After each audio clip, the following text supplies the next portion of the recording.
The message arrived just after sunrise, when the city was still stretching awake and the light pouring through my curtains felt honest, almost forgiving. I didn't know then that by the end of that same day, I would be sitting across from the one person I was never supposed to fall for, realizing that some betrayals are actually disguised blessings. I didn't know that a harmless lie, told with good intentions, would crack open parts of my heart I had sealed shut for years. All I knew in that moment was that I had been tricked into a blind date, and the woman waiting for me carried a past that was tangled deeply with my best friend. Before this story pulls you any deeper, take a second. If you believe in kindness, in second chances, and in the idea that some people come into our lives at the wrong time just so they can return at the right one, please like this video, share it with someone who needs hope, leave a comment, and subscribe to the channel.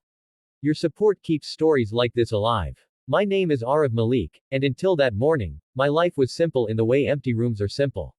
Clean, quiet, predictable, and echoing. I worked as a commercial photographer, the kind who spent long daylight hours chasing reflections on glass buildings and human expressions that never stayed still long enough.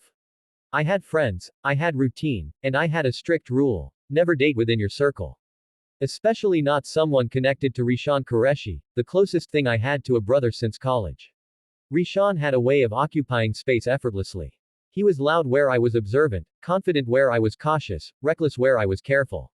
We balanced each other. So when he texted me insisting I meet him for brunch at a sunlit cafe downtown, claiming it was urgent but refusing to explain, I didn't think twice. I trusted him. That was my first mistake. The cafe was flooded with daylight, the kind that bounces off white tabletops and makes everything feel exposed. As I walked in, I noticed her before I noticed the lie. She was seated near the window, sunlight tracing the edges of her hair, hands folded around a coffee cup like it was something fragile. Her posture carried a quiet tension, the kind you only see in people who've learned to protect themselves without making a scene. And then it hit me, sharp and undeniable. This was Meera Sen, Rishan's ex. I had only seen her in pictures before, usually old ones Rishan never deleted, ones he pretended meant nothing. In person, she was different.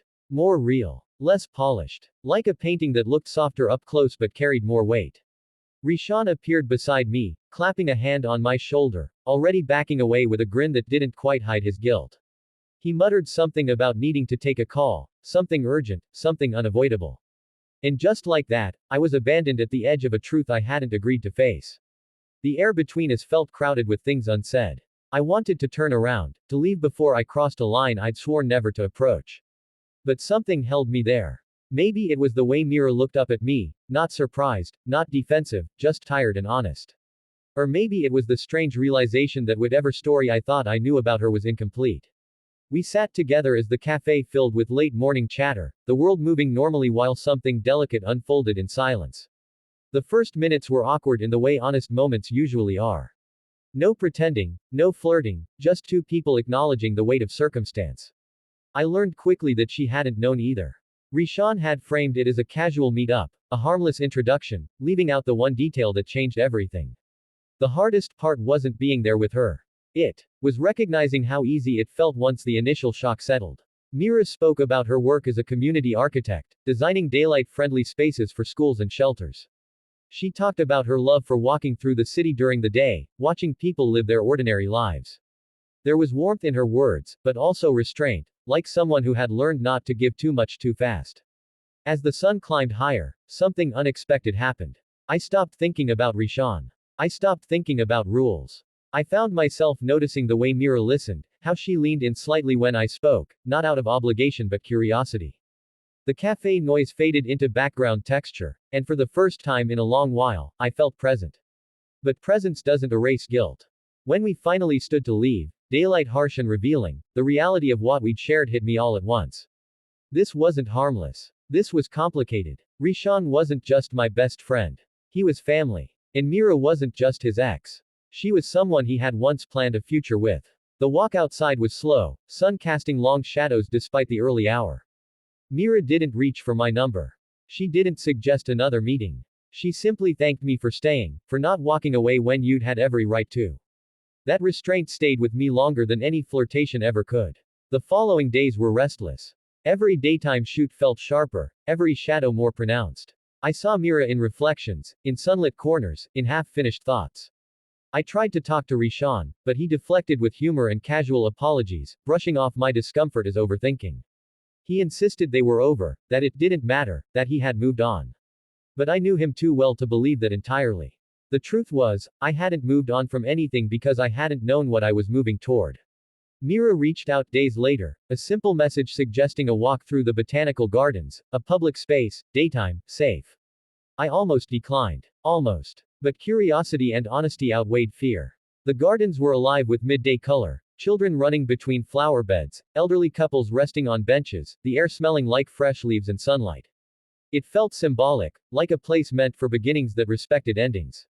Walking beside Mira felt natural, but not careless. We spoke about past relationships in broad strokes, about mistakes made without villainizing anyone. She didn't speak badly of Rishan. That alone told me more than I needed to know about her character. As days turned into weeks, daylight became our constant companion. Coffee after morning meetings, long lunches on shaded patios, slow walks through markets and parks. We avoided secrecy without making a spectacle. We didn't touch much, didn't rush. The challenge wasn't temptation. It was loyalty. Every moment of connection came with a quiet echo of doubt. Eventually, the truth surfaced the way it always does, under pressure. Rishan confronted me one afternoon, the sun unforgiving, shadows nowhere to hide. He admitted he had hoped something would happen, believed it would help Mira move on, maybe even prove something to himself. The conversation wasn't explosive. It was heavy. The kind that leaves bruises instead of scars. We didn't speak for days after. Mira and I stood at the edge of uncertainty, both aware that caring for each other meant risking more than just heartbreak. And then one ordinary afternoon, sitting on a bench warmed by the sun, Mira asked the question that changed everything. She asked if I wanted to keep dating, not as a secret, not as an experiment, but with intention. She asked knowing the cost. Knowing the consequences. I didn't answer right away. I thought about loyalty, about history, about fear. I thought about the way my life had felt before her, orderly but hollow. And I thought about the way daylight seemed brighter when she was near, how conversations felt fuller, how silence felt safe. Choosing her didn't mean abandoning my friend. It meant trusting that honesty could rebuild what deception had strained. It meant believing that love born in complicated places could still be clean. I said yes, not because it was easy, but because it was real. Time did what time always does when given space and truth. Rishan and I talked again, slowly, awkwardly, but sincerely. Healing didn't happen overnight, but it happened. Mira and I grew together in daylight moments, errands, workdays, shared routines that felt earned rather than stolen. Near the end of this story, I want to ask you something from the heart. If this journey, with all its mess and meaning, touched you even a little, please engage with this video. Like it, share it, let us know in the comments how it made you feel. Your interaction tells us these stories matter.